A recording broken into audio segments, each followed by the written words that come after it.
Good morning, friends. Ronnie Rance, Tommy Chrysan, Masters Week, TK over at Tremonti's Meat and Seafood. And if you are even a casual golfer fan, this is the top week of the year as far as golf is concerned. It also comes at the perfect time. The weather is usually great everywhere, awesome golf weather. And it's sort of the golf season is sort of new, and so you get that major, the best tournament ever, best tournament of the year right off the bat. First week of April, and then the rest of that's when golf really cranks up between now and the end of September is when folks are really into golf, watching it on TV and everything like that.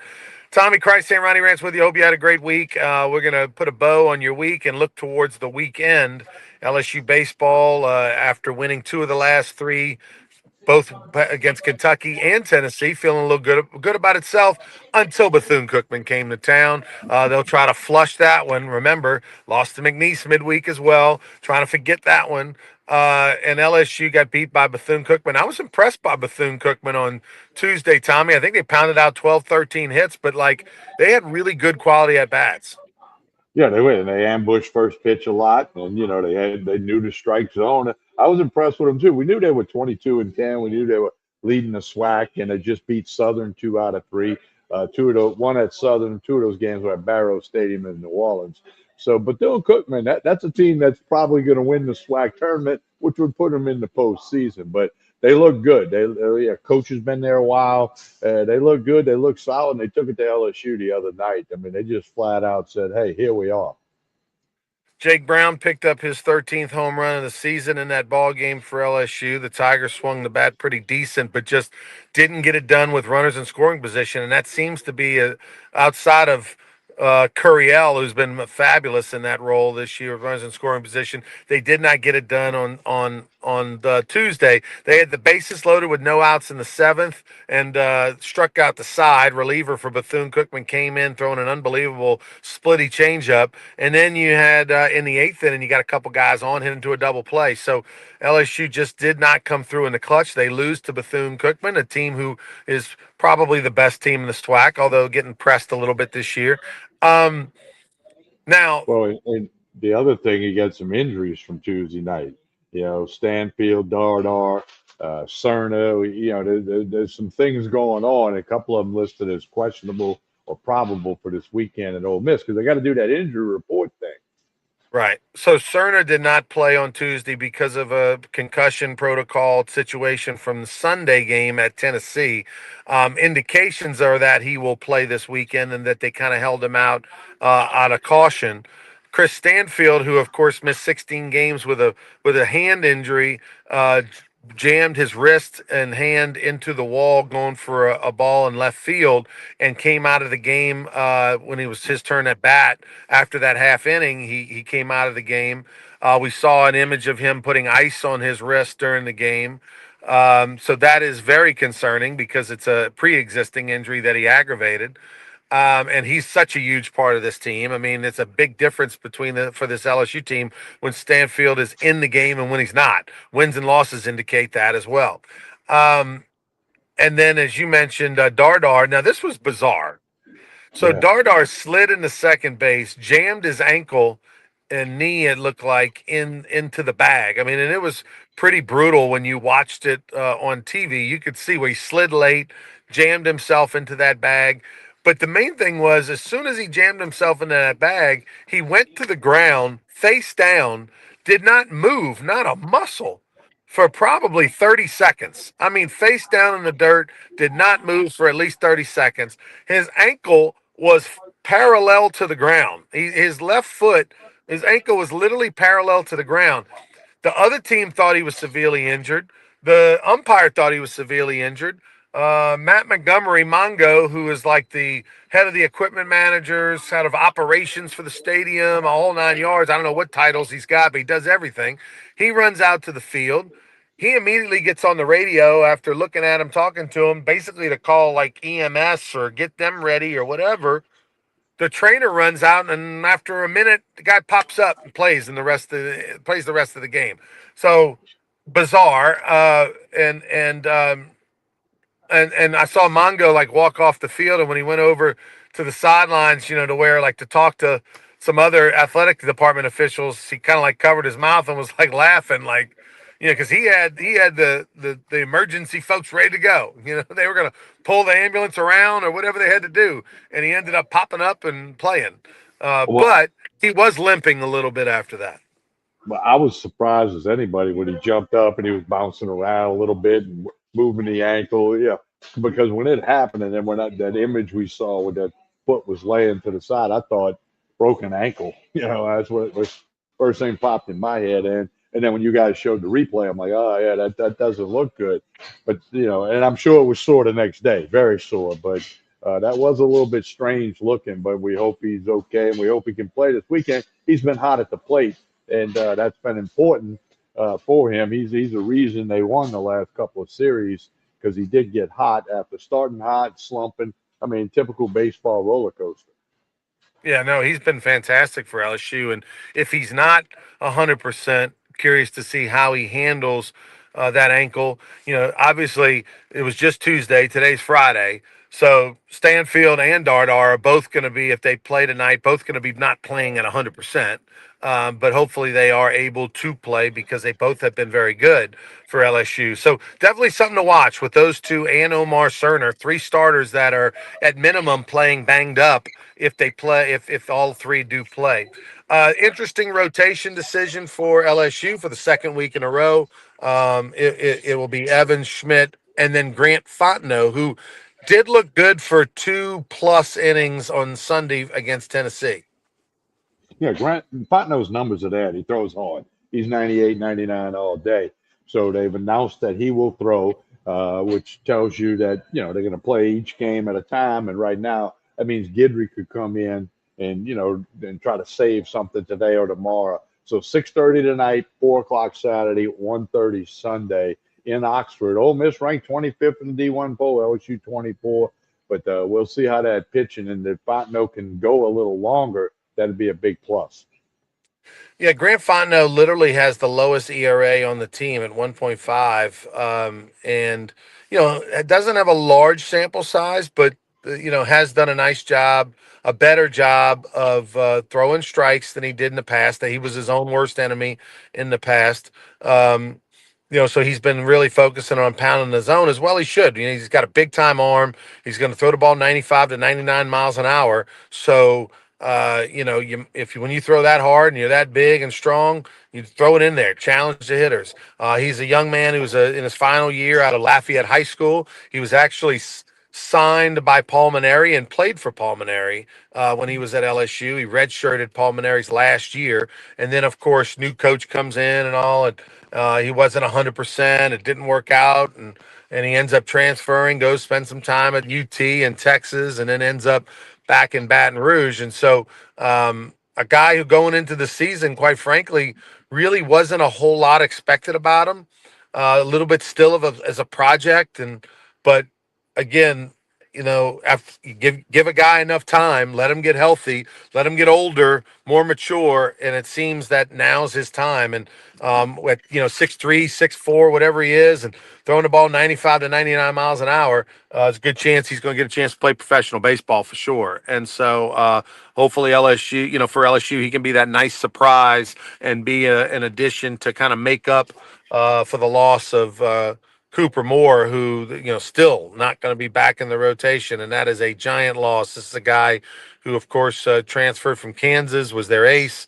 He was expected to be one of LSU's top pitchers, was slotted in that Saturday spot, and it's a massive loss to lose him because he was a guy that could go eat up 100 pitches every weekend and give you a chance to succeed. And so, haven't heard anything from him. You're not going to hear anything from him about him from Jay Johnson. Jay guards things close to the vest, Tommy, but they need Cooper Moore in the worst way because they still are trying to find that consistency in the bullpen. They've made some nice positive moves. Gavin Guidry's coming off of his best performance out of the bullpen this year, went 5 1/3, gave up 1 run against Tennessee. That is a positive side, no doubt about it. And so we'll see if we can get some good starts this weekend. Yeah, it's going to be important. Take one game at a time. All the cliches you can name. And Ole Miss is a good baseball team. They pitch it well. They got throw a lefty tonight. That's their Friday guy, so it's going to be a challenge for LSU. Speaking of Ole Miss, it's the 20th anniversary. They're honoring this weekend alumni. It's alumni weekend for the baseball team, and they're honoring the 2006 team that won the SEC tournament championship. That shows the difference in the programs. They don't have reunions for tournament championship teams at LSU, or even SEC championship teams at LSU. They only have reunions for national championship teams at LSU. And oh, by the way, they got 8 of them, so they have a lot of reunions. Well, one other thing for Ole Miss Tiger fans will be reminded: Eddie Furness, one of the all-time LSU greats, his son's the first baseman for the Rebels with decent numbers so far in the season. So when you see that Furness name, and he kind of looks like Eddie a little bit the way he moves around and plays first. So Tigers will have a little blood in the battle there.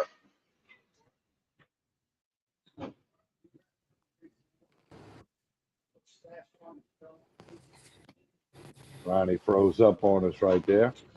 Don't forget, Tremonti's has got bull crawfish at 3 o'clock today and tomorrow.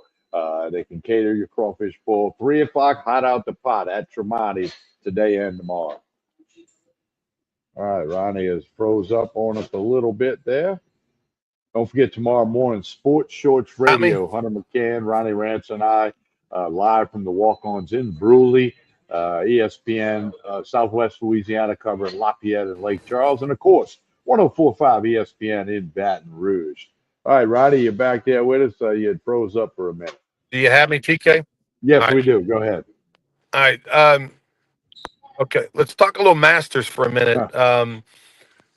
So, how about I love seeing the leaderboard, right? You got Sam Burns, who lives at Squire Creek up in the Ruston area from Shreveport. He was best friends with David Toms' son growing up. David Toms is one of his big mentors, America. And you got him, and then of course Patrick Reed, who went to high school and university high, was already won the Masters. It's well documented his estranged with his family, but also a guy who has had some great moments for the United States on the Ryder Cup over the years. Used to be one of those Dragon Slayer type guys, and so great to see two of the three golfers at the top of the leaderboard with Louisiana ties. Yeah, and Patrick Reed's kind of that guy, just does what he wants to do when he wants to do it. And coming back to the tour after the live thing. And he's a pretty darn good golfer. He's got a great short game and he putts very well, and that's key at Augusta. Firm and fast is how the course has been described this week over there, and it's only going to get firmer and faster as the weekend goes on. The weather looks to be perfect for all of the days. It's going to be a fun weekend with the Masters. Sam Burns and Rory McIlroy. Sam Burns, I saw Tommy was like plus 11,000 maybe before the Masters. I saw or something like it was a big old number Yeah, I to saw win some it. people. A friend of mine bet it when it was plus 6,000. I bet Yeah. on Patrick Reed and Justin Rose to win. And after round one, I'm in good shape with both. But a lot of golf to be played, and you just we saw a guy make a nine yesterday. McIntyre, the former McNeese golfer, made a nine on the par five yesterday. It can get out of control quickly at Augusta. No question about that. Two things. One, speaking of Augusta, and again, we'll tell you, download the Masters app. It's the best app in sports. But to watch everything. I MC this Calcutta auction on Wednesday night, which I do annually. I think it's been 8 years in a row I've done this. We're not Uh, seeing you, Ronnie. If you could, I don't know if you can hit a button. yeah. Well, I can I'm always. hearing you perfectly fine, but I'm not. Okay, I can log off and log. Let me And log it's off, been log a back in minute super since quick. we've seen you. All right, we'll do that. And don't forget, 3 o'clock hot boiled crawfish today at Tremonti's. And tomorrow you can get live crawfish. They got plenty here. They're not going to run out. If you order it, they tell you they got it, you're going to get it. And they can cater your crawfish bowl, large or small. They got a lot of that going on right now. Of course, everything else you need at Tremonti's Meat and Seafood. All right, now we got you, Ronnie. Go ahead. I just did a little Tremonti's plug. But yeah, go ahead. You emceed the So auction. So at MC this Calcutta auction, and usually the last couple of years, the total pot of money in this Calcutta auction, where you gamble on who you think's going to win the Masters, and you do it by in groupings, different groupings. They list all the golfers, and they put them on basically 31 teams, 90,000 the pot, $190,000, and Wow. Scotty Scheffler went for 18 grand. 18 grand. Holy And now smoke. they do these are teams that are, you like you wouldn't go in there with your own wallet. You have groups of 4, 5, 6, 7 guys on a team that are all piling in and buying teams and stuff like that and gambling for the auction. But um that's how big of a favorite is that Scotty Scheffler. So someone paid $18,000 for Scotty Scheffler. They will not make money on Scotty Scheffler unless he finishes in the top three. Okay. But that's how good he is and how much of a favorite he is that at $18,000 the group of people, which some of them bought Scotty Scheffler for 18,000. They feel like they got a good bet. And if he finishes fourth, they'll get a lot of their money back. I think just about most of their money back that they paid for him. But he's got to finish in the top three, or they don't even make any money off Scotty Scheffler. It's pretty good. That's why they call it gambling. You don't know, Yeah. and you take a chance, and the risk, the reward, the value, all of that So stuff. so No, so that's cool. there was this question on the internet. I saw this on social media, and I'll ask you because you played a lot more golf than I have. If you got to the final hole, number 18 at Augusta National on Sunday, and you were in the final group, and the other two golfers were Scotty Scheffler and Rory McIlroy, and you had a 6-stroke lead on them, do you think you could win? That means Six you stroke lead. that means you've got to shoot at least a 10 on that I, last hole, and they shoot a 4. If they shoot a I 4. would I would say yes, Ronnie, because if I had a six-stroke lead, I mean, I was playing pretty good. Okay, and and I could allow for a crazy shot or two, or maybe a short missed putt. But I would say yes with a six-shot lead. Now I haven't been to Augusta. I know that hole is way more uphill than anybody who's never been there knows. But yeah, I think I could hang on because if I got to that spot, I'd be playing well. The question isn't so much about the course or the shape of the course or the hole. It's about the gallery and the The pressure. nerves that one would feel in that Uh, moment. Well, again, I can't totally answer because I'm never going to be in that spot, but fun to think Yeah, about it. I think I'd hang on. yeah. I I think it might would. hit a wedge. I might hit four wedges right down the middle, and then putt it from 100 yards. Might get goofy, but I think I could hang on. Yeah, I think it Be would a be a wash major. weekend. It definitely would be a major sweat. I don't think you're parring or bogeying that hole. I think it's Oh gonna yeah, get. yeah. I'm not ripping one right down the middle and then throwing an iron Yeah, on the green. No, that's not yeah. happening. I mean, that, It's gonna get weird. Yeah, it's gonna get weird.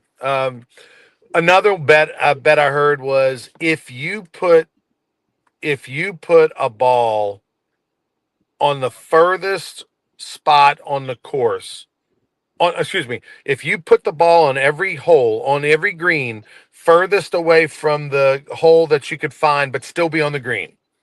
Okay. So okay. go to every hole. There's the green. Put the ball on the green just as far as possible away from the hole, but still yet be on the green. Do you think you could? You think you could shoot par? No, not at Augusta because of the unfamiliarity and the way the greens are and the speed. I don't know. I don't think I could do that. Uh, You basically would need to, in essence, four putt. You'd have to four putt on average, four putt every hole. So I'd the be question is, close. if you got a 60-foot putt, 90-foot putt, 100-foot putt at Augusta National, can you get it in the hole at four times every time? You know, It'd be close. I think it'd be close. Because Yeah. there's a couple of greens out there that aren't huge. Number 12's not huge. 13's not. They have some greens that you might not have that 108-foot putt. But although we saw guys yesterday put it off the green. Right. And It that's didn't and that was the point that was brought up on the podcast that I saw. I was talking about it was with a professional golfer, and he was like, there's some holes on that course where you're going to potentially putt it off the green, and it's going to roll to where now you got a 60-foot shot to the green, Yeah. and now you're playing the hole. You know, like that just goes to speak. Now, we know Buzzy Heidel, who we have on the radio show from time to time, and all that, and he's a gallery guard on number 10, and he has shot 72 and 71 in the 5 times prior that he's played it. Two of those 5 times he shot 72. So now he's not playing from the tips where the pros are. He's playing from the member tees. He's using a cart, and the greens are not set up as hard. They're playing this course in late May, a month out from the Masters. The grass is higher. They get it. They get it. I mean, it's still a challenging course. Don't get me wrong. And Buzzy has said if it wasn't for the caddy, they put a four caddy on every green to keep the pace of play moving, and the four caddy helps you read the putts. He goes, if it wasn't for the four caddy, I would not have shot 71 and 72. He goes that they absolutely help you make some putts that you would not make on your own because they know where the green breaks, they know where everything breaks, and you don't see it.